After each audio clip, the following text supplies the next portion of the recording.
tal? Buenas noches a todas, a todos, a todes. Mi nombre es Melissa Ayala, soy coordinadora del área de documentación y litigio de Gire. Y el día de hoy tenemos un panel de lujo, tenemos activistas locales de Aguascalientes, así como a Enrique Arcipreste, abogado de litigio en Gire, en el Grupo de Información en Reproducción Elegida. Y el día de hoy vamos a platicar sobre aborto, justicia reproductiva y lo que está ocurriendo en el estado de Aguascalientes. Para esto tenemos la participación de Angie Contreras, de Sofía Regalado y como ya les comentaba, de Enrique Arcipreste. Vamos a tener dos rondas en donde nuestras panelistas nos van a platicar distintas cuestiones acerca de lo que está ocurriendo en el estado de Aguascalientes con relación al aborto. Y si les parece bien, vamos a comenzar con nuestra primera invitada, Angie Contreras. Si me permites, voy a leer una pequeña semblanza. Angie Contreras es consultora en temas de comunicación con perspectiva de género, tecnología y derechos digitales. Es integrante de la Asociación Civil Cultivando Género, con sede en Aguascalientes, donde trabaja en temas de acoso y violencia digital en la niñez y la adolescencia. Actualmente es parte del Consejo Asesor de Seguridad de TikTok para la TAM y vocera del movimiento Mujeres Vivas, Mujeres Libres. Además, es columnista para diferentes medios y es productora y locutora del podcast feminista Pinta Violeta desde el 2020. Angie, estamos muy emocionadas de tenerte aquí el día de hoy y me gustaría que tanto tú como Sofía nos platicaran un poco acerca de la colectiva en la que cada una está y cómo ven la situación que está ocurriendo, todo lo que está ocurriendo en Aguascalientes actualmente. No sé si nos pudieran presentar un panorama de la situación para que nuestra audiencia conozca un poco más acerca del estado y cómo se está viviendo la situación en Aguascalientes. Muchísimas gracias, Melissa, por la presentación y qué gusto estar aparte con tan buenas amigas en este panel. Y pues para platicar de la situación de Aguascalientes, bueno, primero, como ya me presentó, lo siento, ya me presentó Melissa, soy parte de la organización Cultivando Género. En Cultivando Género, lo que hemos hecho justamente a partir del tema de aborto y los derechos sexuales reproductivos ha sido esta parte del cabildeo político, de la incidencia justamente política, es decir, de meternos al Congreso y hablar con las y los diputados justamente para poder ver qué es lo que se está realizando, cuáles son las iniciativas, por qué no deben de promover ciertas iniciativas o en la mayoría de los casos, lamentablemente, tratar de frenar o ver cuál va a ser la votación, prácticamente nos encanta contar votos, y ver cuál es esta votación que están realizando para prevenir ok, si votan a favor, ¿qué vamos a hacer? Y si votan en contra, ¿qué? Más allá de manifestarnos afuera de los congresos, es el trabajo que hacemos previo a poder justamente armar justamente el equipo de quienes votan a favor, quiénes van a votar en contra, quiénes pueden abstenerse y a partir de ahí entonces tener un panorama político de cómo podemos hablar de los derechos sexuales y reproductivos, específicamente del aborto, desde el estado de Aguascalientes. Pero además quisiera sobre todo enfocar, porque Aguascalientes tiene una tradición, lamentablemente, de hablar del tema de aborto, ¿no? Y con esto es el enfoque social, político y también mediático que tiene hablar de estos temas. Primero, el tema político, que es muy importante. ¿Por qué? Porque la conformación del Congreso en las últimas legislaturas ha sido de una mayoría panista. Eso podría decir, claro, tienes a la oposición que justamente te podría ayudar, pero ¿qué creen? Tenemos una oposición que es también conservadora en cuanto a la decisión de sus votos. Y ahí hago un paréntesis como en conservadora, comilla, comilla, porque también nos sucedió el año en la legislatura pasada que nos encontramos con estas diputadas que era además, eso es algo muy irónico, pero lamentable, cuando hablamos de paridad, que era el primer congreso de la paridad del Estado. Y entonces uno creería que seas claro, ¿no? Hablaremos de temas de mujeres, sí, pero resulta que pasó todo lo contrario. Teníamos un histórico, y a ellos les encanta decir el histórico, de 6 veces que nos habían, creo que fueron 5 o 6, Sofi seguramente tiene el dato más exacto, de veces que habían querido promover el reconocimiento de la vida desde la concepción. Habíamos logrado frenarla en el pasado, pero llega esta, una última reforma que fue la que pasó promovida maliciosamente por el Frente Estatal por la Familia en Aguascalientes, pero como una iniciativa ciudadana. Y ahí entonces, justamente este tema político pasa desde que el Instituto Estatal Electoral justamente la aprueba. Tratamos de hacer justamente de frenarla, metiendo diferentes, ahora sí que, bueno, así bloqueos literalmente, pero pues ninguno pasó. Llega entonces al Congreso y les prácticamente lo recibieron con las puertas abiertas. Y a partir de ahí, pues ya no teníamos los votos. Fue un voto literalmente, o sea, ese último, la que sí pasó, fue aprobada y que se presentó un amparo, fue un voto la diferencia, un voto. Y fue un voto del grupo parlamentario del PRI. Todo ese grupo parlamentario, que eran 4 diputadas y un diputado en ese entonces, que fue la legislatura pasada, 3 votaron en contra. Y fue una la que lo votó a favor. Presidenta de la Comisión de Salud, además, que fue imposible tener acceso a ella y tuvimos que utilizar todos nuestros contactos para poder acceder a ella. Fue de, así, ahora sí, ¿quién la conoce? ¿La vecina, la parienta, alguien que sea madrina? Por favor, necesitamos comunicarnos con ella. Fue imposible. Y pasa. Ahí entonces tuvimos que irnos por una acción de inconstitucionalidad, aplicando también una técnica distinta, porque siempre habíamos hecho con acciones de inconstitucionalidad que habíamos hecho en el pasado, pues hacíamos todo el trabajo mediático para meter esta presión a la Comisión Nacional de Derechos Humanos de que la promoviera. Aquí fue al revés. Aquí fue trabajarlo desde bajito, desde abajo del agua. El que entonces estaba como Otmus Person de la comisión fue así como de, mire, no le hacemos, y eso sí es una declaración que no, creo que no había comentado, pero fue de, mire, no le hacemos al de medios, pero pásenla. Porque el problema de hacerla mediática, y ahí entra justamente el papel que toman los medios de comunicación, es que vamos a entrar a un dime y direte mediático y eso nos iba a alargar el tiempo para meter la acción de inconstitucionalidad, que sabíamos que teníamos los recursos. Y fue de, va. Entonces, nosotras no salimos a medios hasta que se presentó y hasta que estuviera ya bien presentada y no hubiera forma de moverle nada. Una semana después salimos a medios a anunciar que habíamos promovido la acción de inconstitucionalidad. Y claro, no hubo forma, cuando el frente salió a decir que cómo era posible, era demasiado tarde. O sea, aquí aplica esta estrategia de el tira y afloja, pero también de pensar y reflexionar justamente cuáles son las estrategias políticas que nos sirven justamente ante este contexto que tenemos político en Aguascalientes. Sí, tenemos un estado, tenemos municipios y tenemos un congreso que es conservador, panista, pero que tenemos otros actoras y actores que siguen justamente con esta misma narrativa. ¿A partir de qué? De la gran incidencia que tiene la Iglesia dentro justamente de la toma de decisiones desde el Congreso y la política pública que crea el Estado. De un gobernador que ganó a partir de un discurso de la familia, apoyado justamente pues por estos grupos que decían voten por el candidato de la familia, ¿no? Entonces, ante este contexto, ¿qué es lo que hacemos también desde la sociedad civil? Y este discurso que tienen desde los medios, que hemos hecho un trabajo de taller, por ejemplo, con los medios de comunicación, de cómo informar desde una perspectiva no sexista, incluyente y desde los derechos humanos, diferentes temas. Y eso ha sido desde hablar con los medios de comunicación, con las secciones policíacas, con quienes se encargan de hablar de temas de política y en general con todas las locutoras, periodistas, de cómo hablar de estos temas desde los derechos. Nos pasó hace varios años que hubo un caso, por ejemplo, aquí seguramente ustedes lo recordarán o quienes estén en Aguascalientes, que era en lo que es el Parián. Una chica tuvo un aborto espontáneo. Llegó la prensa y estaban prácticamente transmitiendo así la cara de ella. Ya aparte, Aguascalientes somos un estado con 1.200.000 habitantes, ¿no? Todo el mundo se conoce de este lado.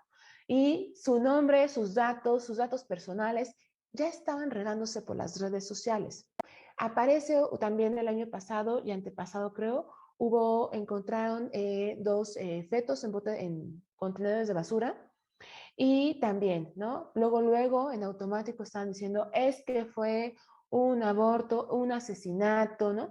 La narrativa que tienen los medios de comunicación de estigmatizar justamente la práctica del aborto sin conocer el trasfondo de lo que implica, justamente genera esta criminalización. No solamente hablamos de lo que pasa legalmente, desde lo que hacen las fiscalías, sino cómo está la criminalización social promovida justamente por la desinformación o por la información maltratada que tienen los medios de comunicación, y eso hace entonces que el trabajo que tengamos que estar haciendo pues no solamente se concentra desde el Congreso o desde las instituciones, sino también cómo podemos ir cambiando la percepción que se tiene de esta práctica desde los derechos, desde los medios de comunicación. Entonces, ahí va justamente un tira floja, que además es pensar en estos temas que si bien, y lo comentaremos en el siguiente bloque, claramente nos alegró las decisiones que han tomado la Suprema Corte y todo lo que ha venido a partir de esto,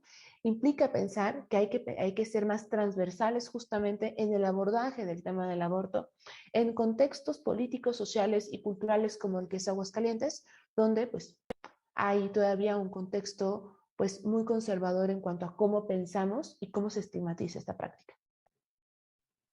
Muchísimas gracias, Angie. Creo que nos presentas un panorama muy completo.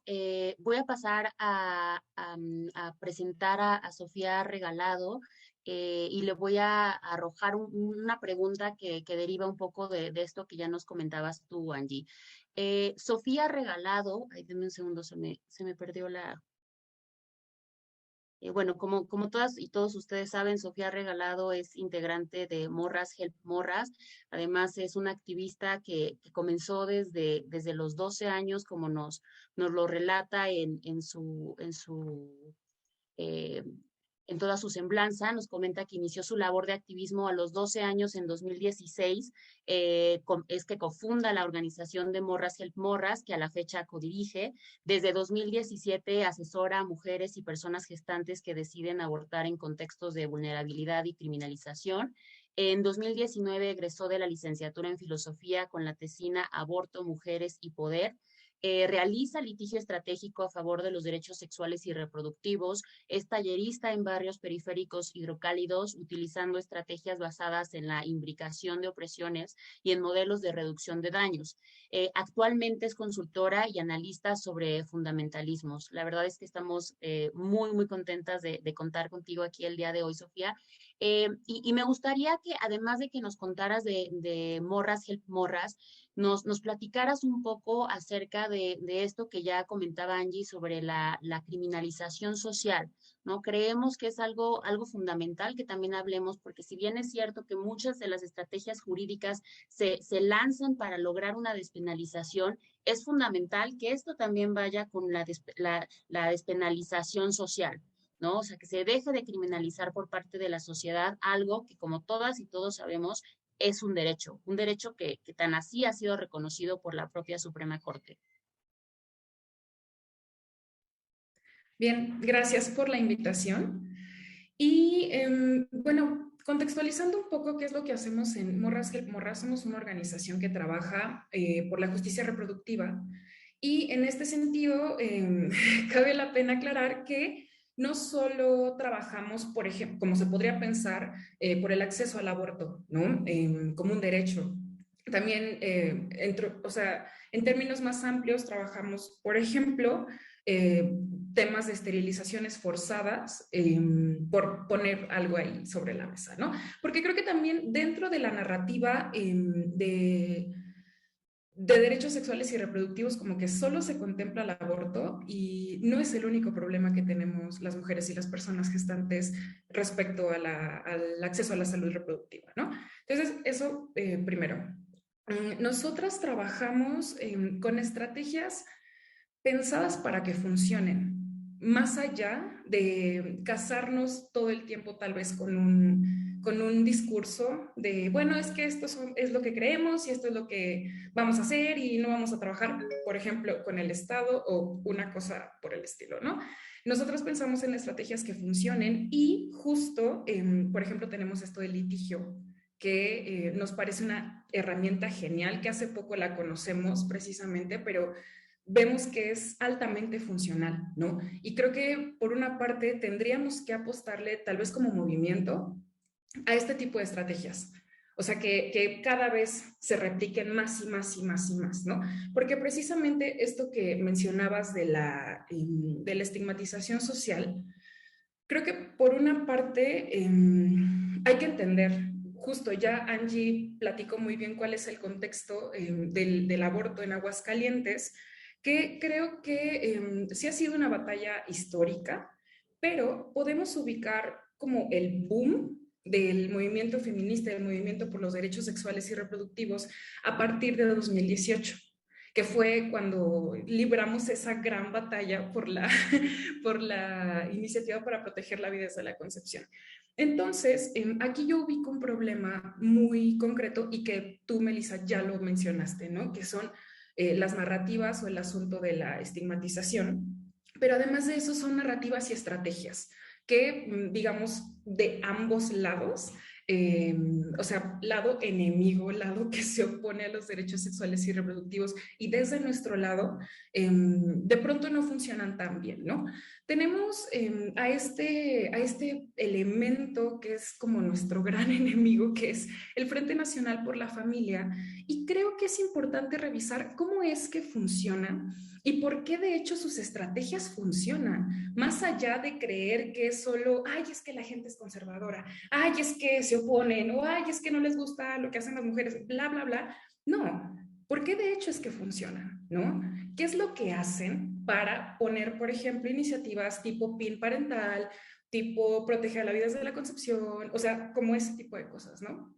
Y por una, empezaría tal vez diciendo que Angie no me dejara mentir, que el Frente Nacional por la Familia, representantes del Frente Nacional por la Familia, aún en pandemia y cuando inició la pandemia, que era así, encierro absoluto, estaban todos los días en el Congreso, todos los días. Pero eso no es nuevo, o sea, tienen años haciéndolo y visitan y visitan y visitan y visitan a tomadores y tomadoras de decisión, por ejemplo, ¿no? Pero junto con eso, además de tener una presencia muy fuerte en el Congreso, ¿qué es lo que hacen? Dan cursos de certificación pro vida, hacen eventos, trabajan mucho con las narrativas y también trabajan muy de mano con medios de comunicación, ¿no? Que también creo que es muy importante como no generalizar que todos los medios de comunicación están en contra del aborto, ¿no?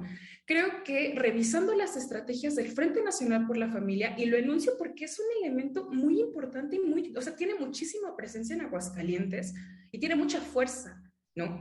Entonces, aquí quiero poner un ejemplo de que no necesariamente el hecho de hablar de aborto como un derecho o acceder al aborto implica siempre que va a haber una mala reacción de las personas o va a haber un mal tratamiento del tema en medios de comunicación. Pongo como ejemplo que nosotras cada 28 de septiembre, desde que esto se anunció así como la fecha emblemática de defensa al derecho al aborto, mandábamos comunicados de prensa y al principio eran comunicados de prensa muy enfocados a, ay, es que el Estado no responde y es malo, y entonces nosotras, nuestros derechos, y así. Y teníamos muchos me enoja y muchos me divierte en Facebook, ¿no? Lo que menos teníamos era me encanta y me gusta. Ahora, empezamos a revisar nuestra narrativa. ¿Y qué pasó? En el último comunicado de prensa que enviamos, a nosotras nos sorprendió un montón porque la principal reacción que teníamos era me encanta. Entonces fue así como, ¿por qué? Porque además en el comunicado pusimos así tal cual cómo tener un aborto en casa de manera segura. Dosis, tiempos, indicaciones, todo, ¿no? Y teníamos más reacciones de me encanta. Entonces, a lo que voy con esto es que creo que también a nosotras como movimiento nos hace falta revisar bien nuestras estrategias, pero sobre todo ver cómo es que las estrategias del enemigo funcionan o por qué funcionan, ¿no? Y nosotras nos dimos cuenta que cambiando el lenguaje, manejando la información de otra manera, teníamos más me gusta. Y cabe aclarar que los comunicados de prensa no los enviamos, perdón, a medios feministas o medios aliados. O sea, se publicó, ese comunicado se publicó, por ejemplo, en la Nota Roja de Aguascalientes, ¿no? Que dices, y tuvo más me gusta. Entonces, creo que por ahí, para que nosotras podamos contribuir a la desestigmatización, hace falta revisar bien nuestras estrategias, pero sobre todo ver cómo es que las estrategias del enemigo, que insisto, pues son quienes ponen estas trabas para acceder a los derechos y demás, funcionan. ¿Por qué es que funcionan? ¿No? Y vaya englobándolo, yo creo que nosotras podemos realizar estos cambios de manera muy amigable, más allá de ganarnos como el desprecio de la sociedad en general, ¿no? Porque justo el Frente Nacional por la Familia no actúa atacando, ¿no? O sea, puede ser que nosotras como movimiento nos sintamos atacadas, pero no sucede con el grueso de la población, ¿no? Entonces, ¿cómo hacer para empezar a hablar de este tema de otra forma? Porque se habla ya, desde que hubo el boom del 2018, ¿no? Pero ¿cómo empezar a transformar esas narrativas para que, justo, a ver, tramitamos un amparo, hacemos cabildeo, hacemos activismo, bla, bla, bla, pero probablemente en nuestras narrativas no estamos ganando el aprecio de la gente, ¿no? Puede haber avances, pero digamos que a nivel social sí puede haber mucho, pues, apatía, desprecio o hasta que se burlen de ti por lo que haces, ¿no? Entonces creo que además de apostarle a estrategias del tipo litigio, como puede ser esto del amparo indirecto, creo que hace mucha falta, insisto, revisar qué es lo que estamos haciendo y cómo precisamente adoptamos estas estrategias, pero no las adoptamos desde la perspectiva de, ay, sí, trabajar con el Estado y las instituciones y bla, bla, bla, que es algo que es muy criticado dentro del propio activismo, ¿no? Y creo que, insisto, hace falta resaltar cómo es que estas estrategias sí funcionan y funcionan mucho más, tal vez, de casarse con una bandera política y con un compromiso y decir, ay, yo solo, no sé, me paro afuera de la Secretaría de Salud y ya, ¿no? Entonces, bueno, eso es lo que aportaría. No, me encanta lo que dice Sofía, porque justo me parece que se complementa muy bien con lo que ya mencionaba Angie, ¿no? O sea, esta necesidad de crear estrategias integrales, pero también de ser críticas ante estas estrategias, ¿no?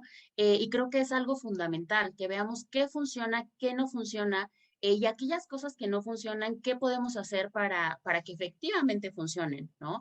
Y aquí me voy a pasar ahora a hablar con Enrique. Antes de comenzar, lo voy a presentar. Es licenciado en Derecho por el Centro de Investigación y Docencia Económicas, el CIDE, y maestrante en Derechos Humanos por la Universidad Iberoamericana.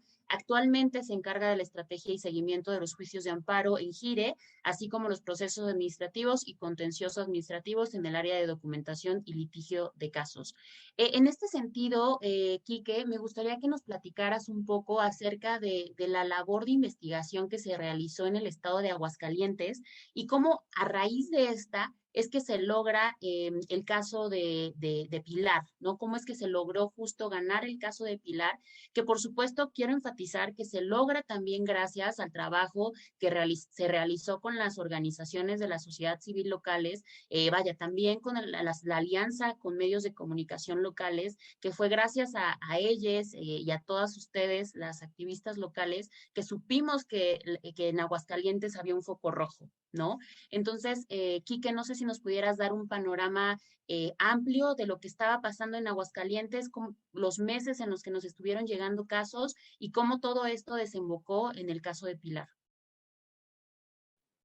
Sí, buenas noches a todas, todos y todes. Qué gusto poder estar aquí con Angie y con Sofía, contigo también, Mel, porque pues además eres mi jefa.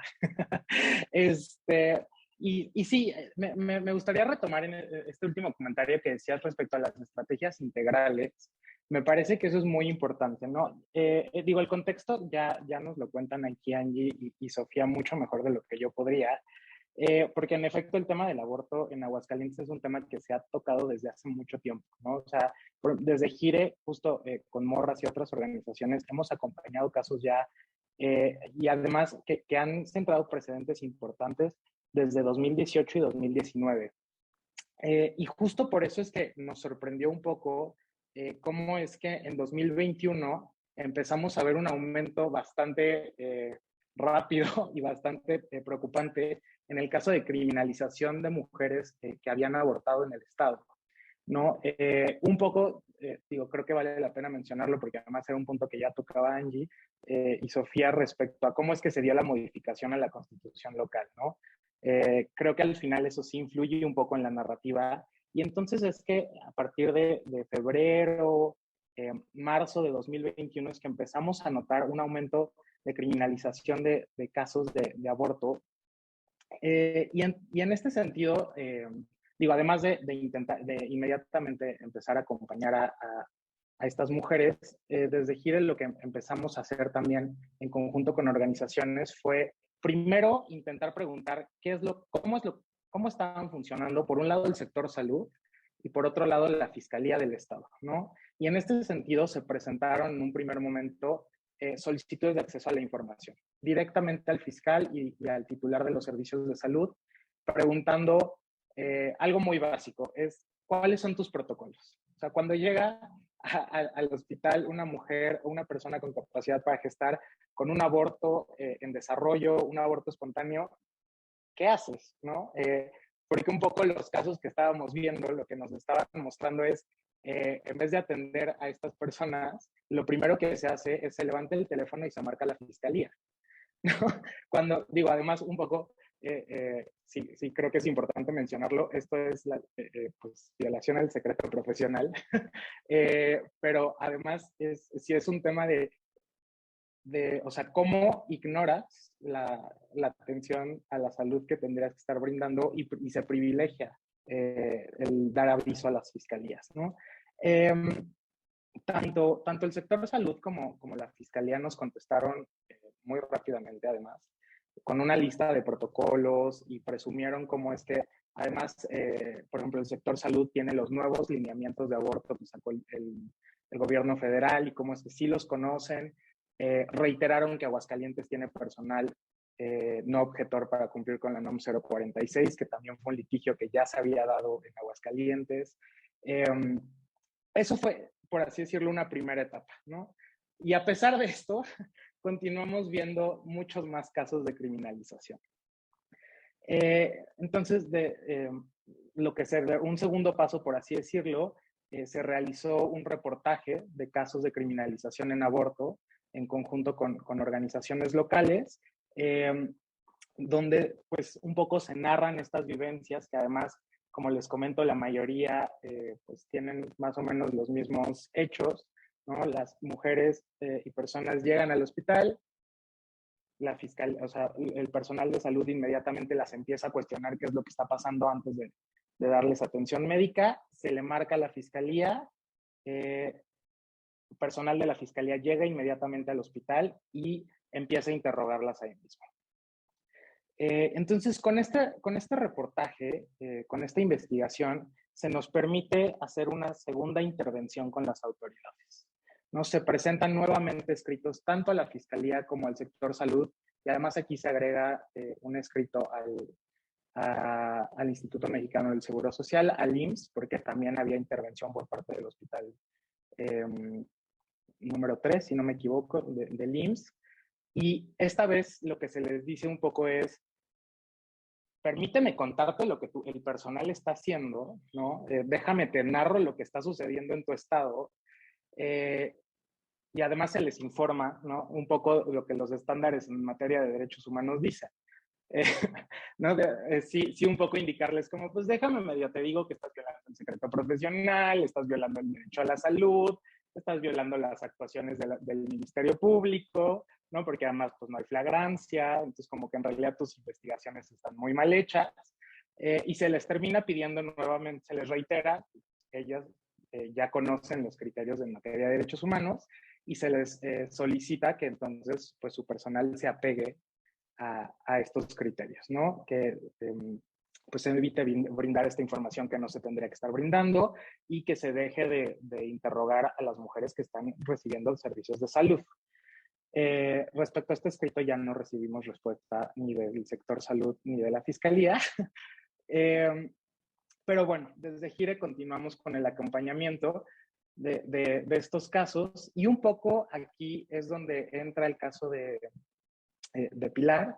Pilar es un seudónimo, pero bueno, Pilar, como el caso de estas chicas que les cuento, ella ingresó al Hospital de la Mujer de Aguascalientes con un aborto incompleto y el personal de salud le dio vista inmediatamente a la fiscalía. Anotaron qué son las pastillas que dicen que Pilar consumió. Dejaron de brindarle información, ¿no? Simplemente la canalizaron a otro hospital. Si no mal recuerdo, justo la canalizaron a un hospital de IMSS, en realidad. Y bueno, ¿no? Entonces simplemente la mandan en una ambulancia. Tanto Pilar como sus familiares dejan de recibir información de su estado de salud. Dejaron de decirles qué estaba pasando y además en realidad tampoco les informaron qué pasó con la fiscalía. Y pues en este momento con el acompañamiento de Gire lo que se realiza es que se presenta un primer amparo, como se conoce normalmente, un amparo buscador, para ver si existía un proceso penal iniciado. En efecto, la fiscalía ya había iniciado una carpeta de investigación y en contra de esto se promueve un amparo indirecto. En contra pues, de la existencia de la carpeta de investigación y además del tipo penal de aborto en el estado de Aguascalientes. Esto es un poco antes de la sentencia de la Corte, pero ya era un poco más o menos los mismos tiempos. La sentencia de la Corte sale en septiembre, el caso de Pilar se resuelve en diciembre. Y pues un poco lo que nos dice esta sentencia es pues lo que la Corte ya había vuelto obligatorio, ¿no? Es inconstitucional penalizar el aborto en todo el embarazo, ¿no? Y por lo tanto el Código Penal de Aguascalientes es inconstitucional y todas las actuaciones de la Fiscalía también lo son por ende, ¿no?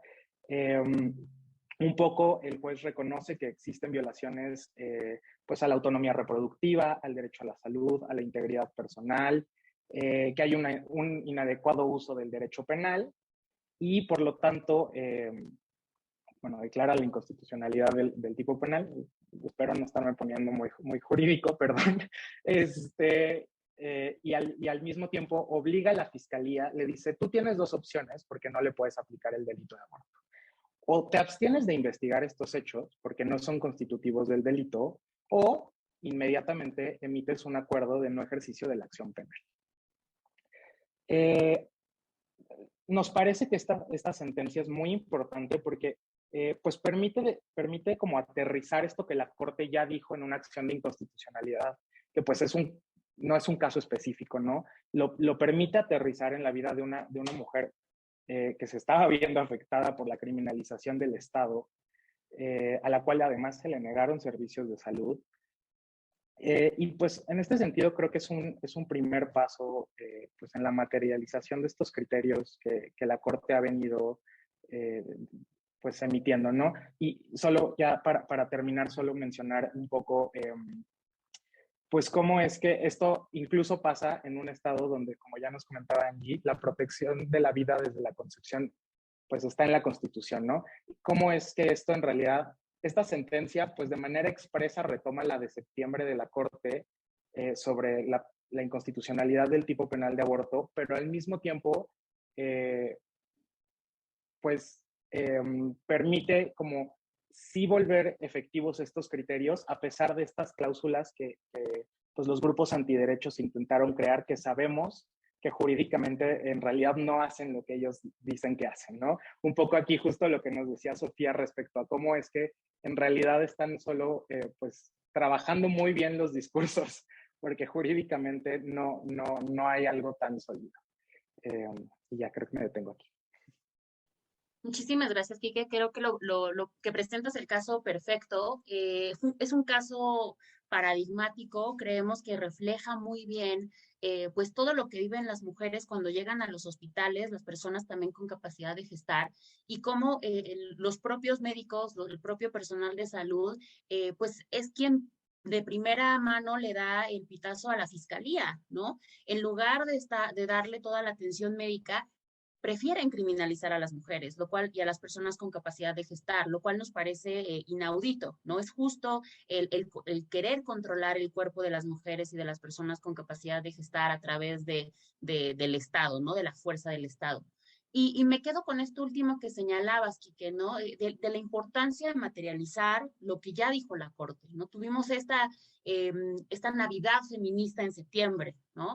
Salieron las y los ministros a declarar la inconstitucionalidad de la criminalización absoluta del aborto, es decir, que no exista un periodo en donde las mujeres y las personas con incapacidad de gestar puedan abortar. Tuvimos esta segunda acción de inconstitucionalidad en donde la Corte dice que es inconstitucional el que se quiera proteger la vida desde la concepción por cuestiones ya sea de competencia, pero también por los efectos que esto puede llegar a tener, ¿no? Que como ya mencionaban tanto Sofía como Quique, pues el efecto en la narrativa. O sea, si llega una persona con un aborto en curso y un médico, una médica, una enfermera sabe que en su estado la vida está protegida desde la concepción.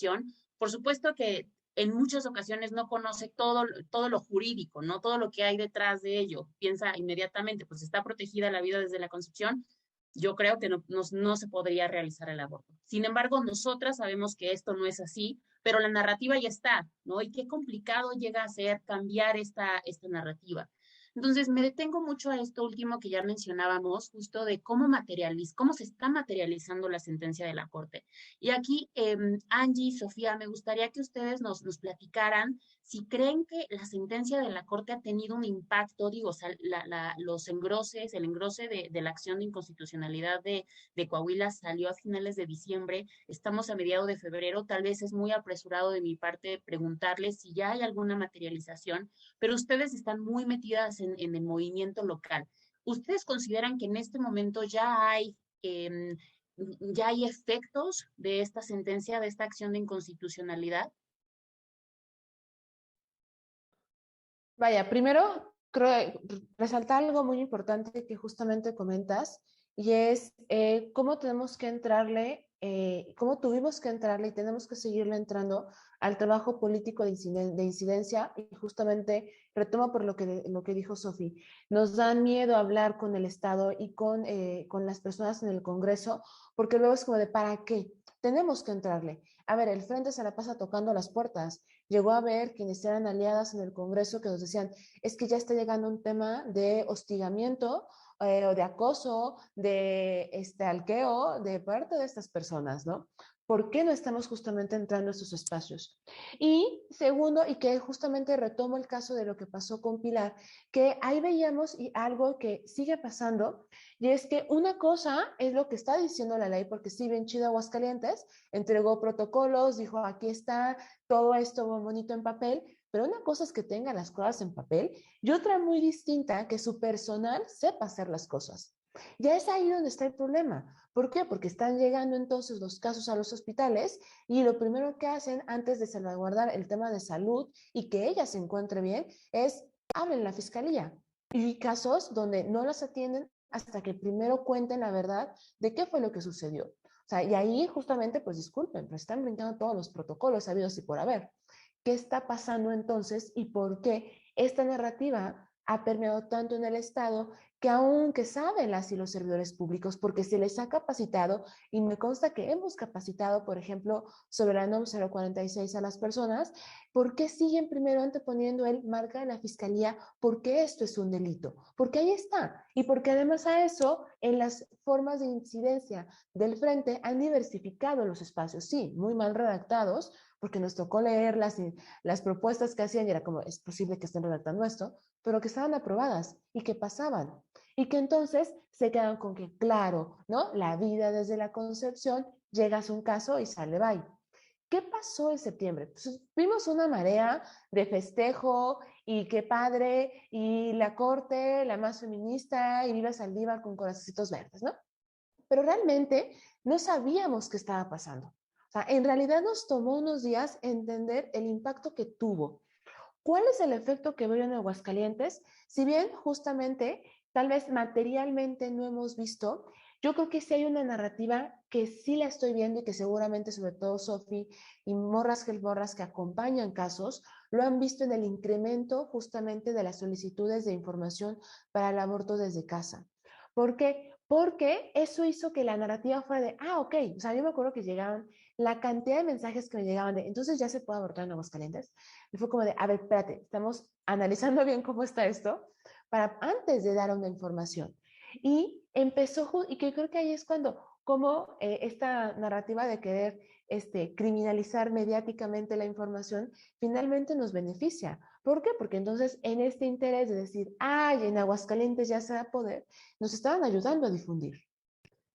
Nos ayudaban justamente a difundir temas como de, ya la Corte dijo que aborto sí, que es inconstitucionalidad, que esté en el Código Penal. Perfecto, gracias por ayudarnos a difundir que eso es posible. Claro, había que agregarles el tema como de, me acuerdo que hubo, de hecho, me tocó participar en una entrevista en un medio de comunicación acá en Aguascalientes, muy conocido, y me acuerdo que una de las compañeras de Morras Gel Morras en los comentarios estaba agregando la información de, ¿quieres información para abortar en casa? Aquí, infórmate, infórmate. Es eso.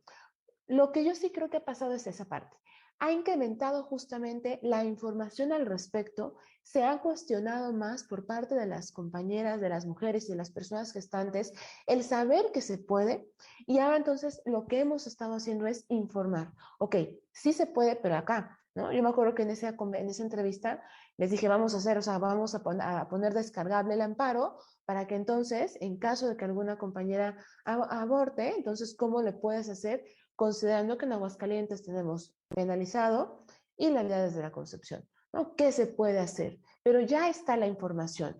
Me acuerdo que hace algunos años, cuando se puso justamente, de hecho Morras Gel Morras hablaba del uso de las pastillas, un medio lo sacó. Es que cuando compran estas pastillas y no sé qué tanto, ya era uno de los medios de comunicación que se leen más en el Estado. Gracias por el medio querer criticar. Al final fue como, pues, gracias por regalarnos la primera plana de mayor difusión de tu periódico, porque entonces justamente los sirve para hablar del tema. Y eso es algo que las compañeras ya están haciendo, que decir, hablar que se puede, claro. Hay que también revisar nuestras narrativas internas. ¿Por qué? Porque hemos luego de caer en estos discursos de que los abortos inseguros. No, ojo, ¿no? ¿Qué pasa con esto? No son abortos inseguros. Los abortos en casa, acompañados, son seguros, ¿no? Entonces, internamente también, y creo que también siendo muy crítica al movimiento, tenemos que justamente revisar esta narrativa de cómo estamos informando acerca del acompañamiento, porque ya está entonces posicionado. Y el tema claramente falta es cómo lo bajamos para que entonces no tenga ninguna problemática. Pero ojo, ahí también vienen cómo vamos a incidir con el Estado en cuál va a ser el protocolo, por ejemplo, como ahorita, y es una de las grandes trabas de incidencia política que sigo, de hecho, cuestionándome cómo hacerlo, es cómo vamos a incidir justamente para el protocolo de que tienes que seguir en el Estado para cuando lleguen estos casos, porque entonces ahí viene hasta la decisión. ¿Quieres hacerlo en casa? ¿Quieres hacerlo desde el hospital que es parte del Estado? ¿Cuáles estos pasos y cuál es el personal que lo va a hacer y va a prestar esta información? No solamente nos quedamos con que qué padre, quitémoslo del Código Penal. ¿Qué sigue después de eso? Eso es algo que creo que no nos hemos cuestionado y debemos empezarlo a hacer, porque si no es mandar a las compañeras y a las personas gestantes a espacios que no tienen ni siquiera esta información. Y como decía, una cosa es que esté en la ley y otra muy distinta, que el personal en verdad lo haga o haga lo que cree que es conveniente por sus creencias. Me parece crucial lo que mencionas, Angie, la importancia de que se saque de los códigos penales el aborto, pero ¿qué vamos a hacer después, no? ¿Cómo se va a garantizar el acceso a este servicio médico? ¿Cómo se va a capacitar al personal de salud para que lo pueda dar de la mejor forma?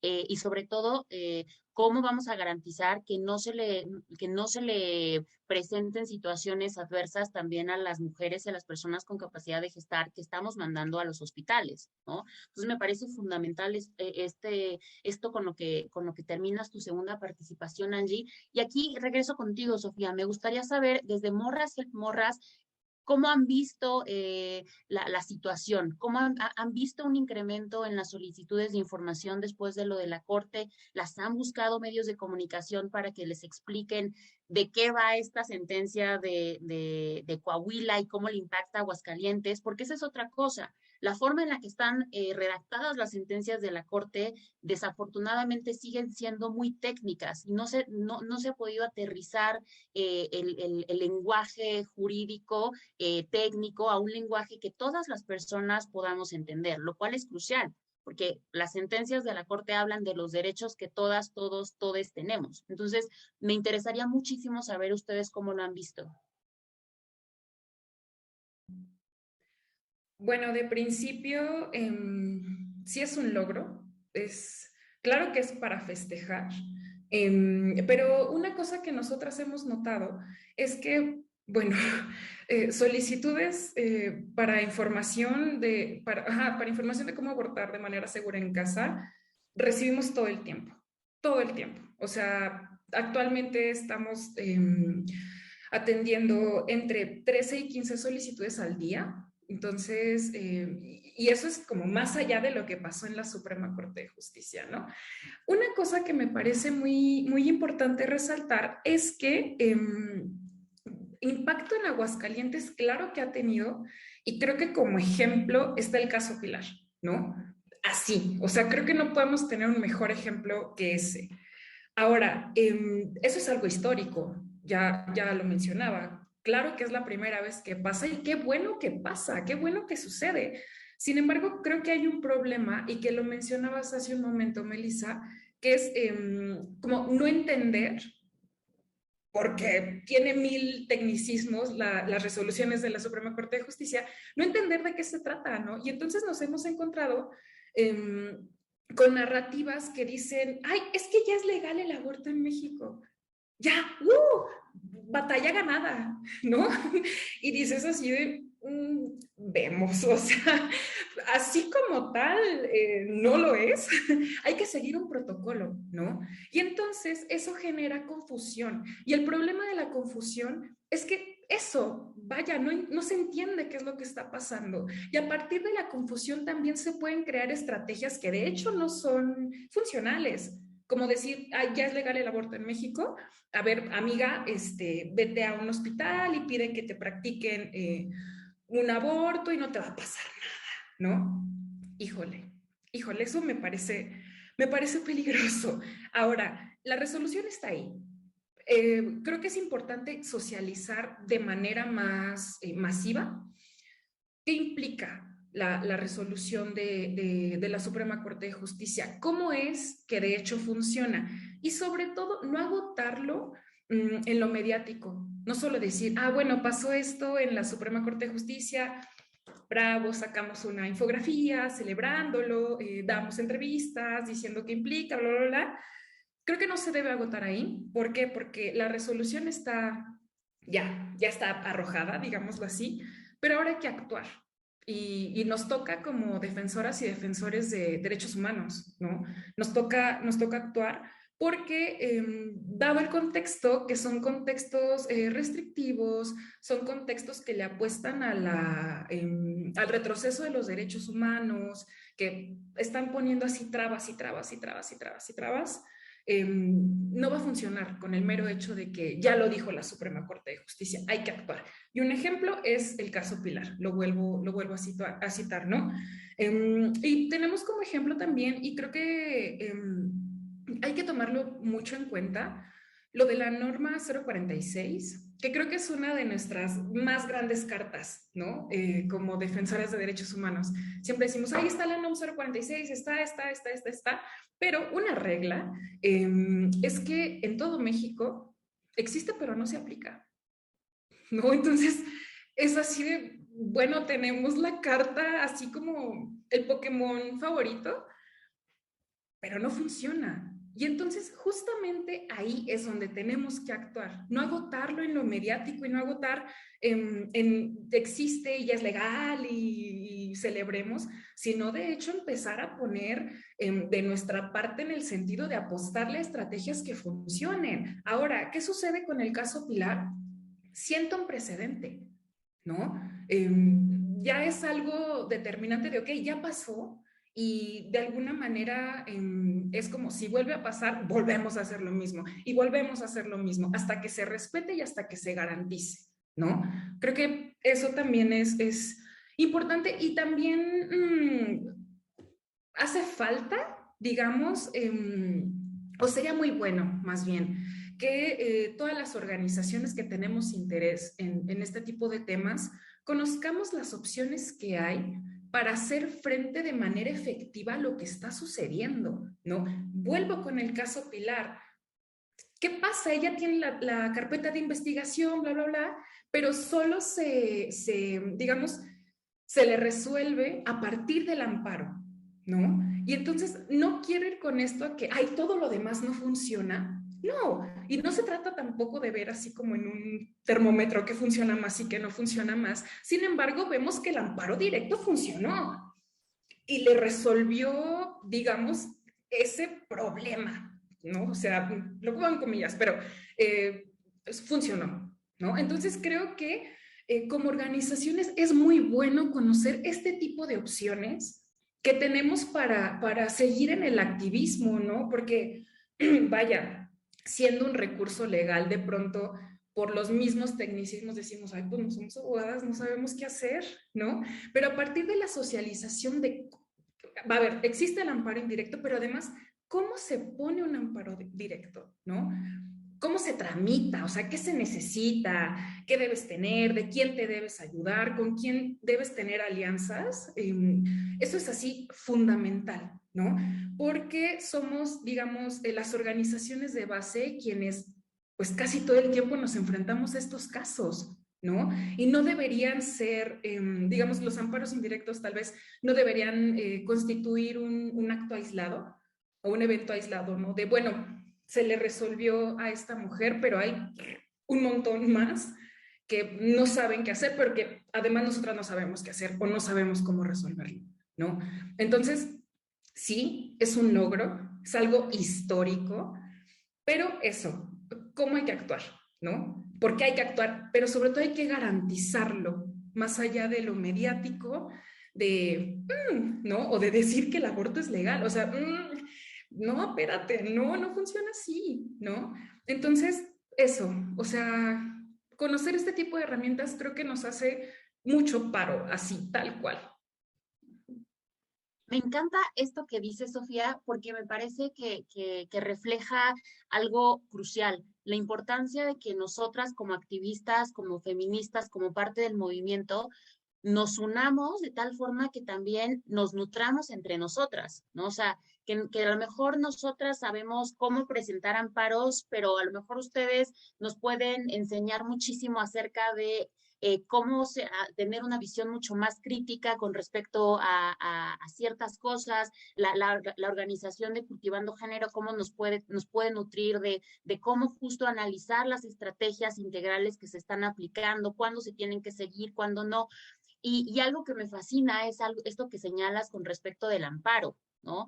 O sea, y aquí me voy contigo, Quique. Creo que en nuestra labor y en nuestras pláticas siempre estás diciendo, por supuesto que el amparo es algo muy bueno, pero por supuesto también que tiene muchas fallas, ¿no? Y justo una de las fallas más grandes que encontramos en el juicio de amparo es que si bien fue creado y fue pensado para garantizar y defender los derechos de todas las personas que estamos en el país, desafortunadamente es tan técnico, es tan complicado el presentarlo que se vuelve un nicho y solamente un grupo de abogados, abogadas sabemos cómo tramitarlo, ¿no? Cuando en realidad debería de ser un mecanismo, un juicio que toda la ciudadanía tuviera a su alcance, algo así como la tutela en Colombia, ¿no?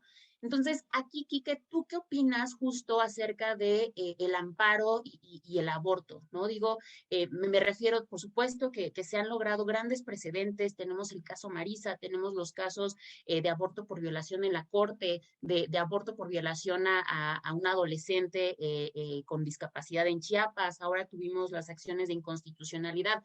Vaya, hemos tenido muchísimos amparos que llegan a la Suprema Corte, pero ¿tú qué opinas justo del juicio de amparo y los derechos reproductivos, pero de manera muy específica del aborto?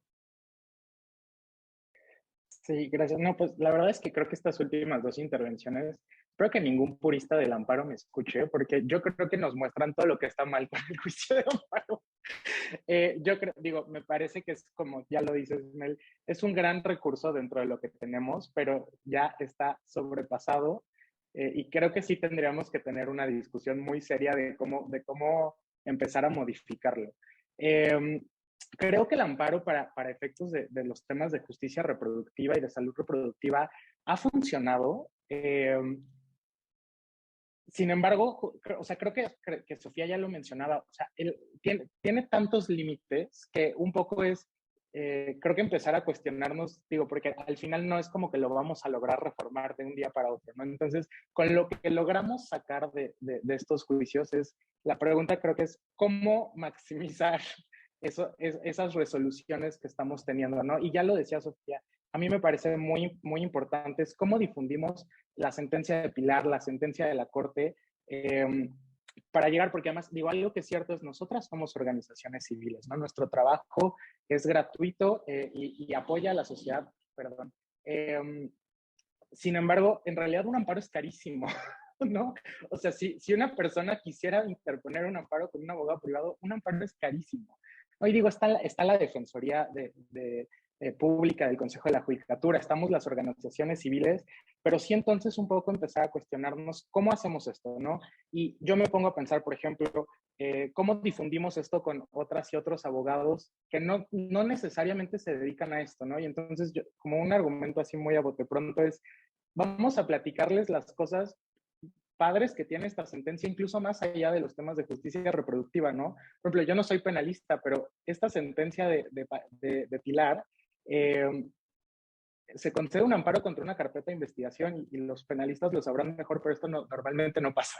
Normalmente la carpeta de investigación no es suficiente para un amparo. Entonces, esta es una, ¿no? Es como hay que decirle a otras y otros abogados que no se dedican a esto, que este tipo de sentencias están interesantes y vale la pena que las lean y las repliquen.